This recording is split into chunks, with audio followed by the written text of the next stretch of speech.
బిల్లులు ఇవ్వలేదని పంచాయతీకి తాళం. ఓ పిల్లగా కెమెరా మంచిగా పెట్టి ఇక్కడ. నడికూడ పెండింగు బిల్లుల కోసం హనుమకొండ జిల్లా నడికూడ మండల కేంద్రంలో నడికూడ గ్రామ పంచాయతీ కార్యాలయం భోజనశాలకు శుక్రవారం గ్రామ మాజీ సర్పంచి ఉత్తమ సర్పంచ్ ఉన్నట. అమ్మా అయితే మంచి పనులు చేసినోడే మునగాడే ఊర రవీందర్ రావు తాళం వేసిండట. ప్రభుత్వం స్పందించకపోతే ఆత్మహత్యకు పాల్పడతానని హెచ్చరిస్తూ వాటర్ ట్యాంకు ఎక్కిండట పాపం బిడ్డోడు. గ్రామాభివృద్ధికి మొత్తం 51 లక్షల పైసలకు పెట్టుకుండాట అప్పు తెచ్చి. అర్రే కాంగ్రెస్ ప్రభుత్వం వచ్చిన 14 నెలల నుంచి పెండింగ్ బిల్లులు ఇవ్వకుండా ఇబ్బంది పెడుతుందని మండిపడ్డాడు.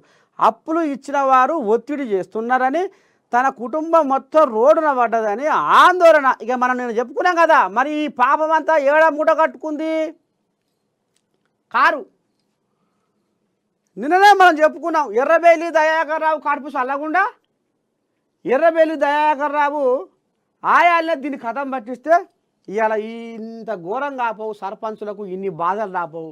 ఇవాళ పొడుగు నుంచి పొడుగు దాకా సర్కారు సంతకపెట్టేలా శాసకాన లేకుండా చేసిర్రాట.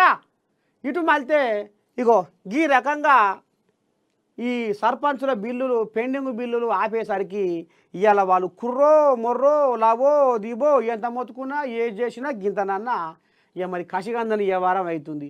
మరి ఇప్పుడు సంతకపెట్టేలా శాసకాన లేదా, మేము చిన్న చిన్నగా తారాడుతున్నాం వస్తున్నాం చేస్తున్నాం అని ఇప్పుడు కాంగ్రెస్ వాళ్ళు చెప్పుకొస్తున్నారు.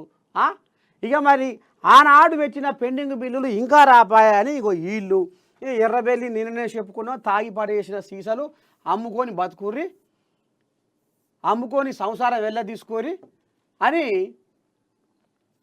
చెప్పుకొచ్చే. ఇక పోతే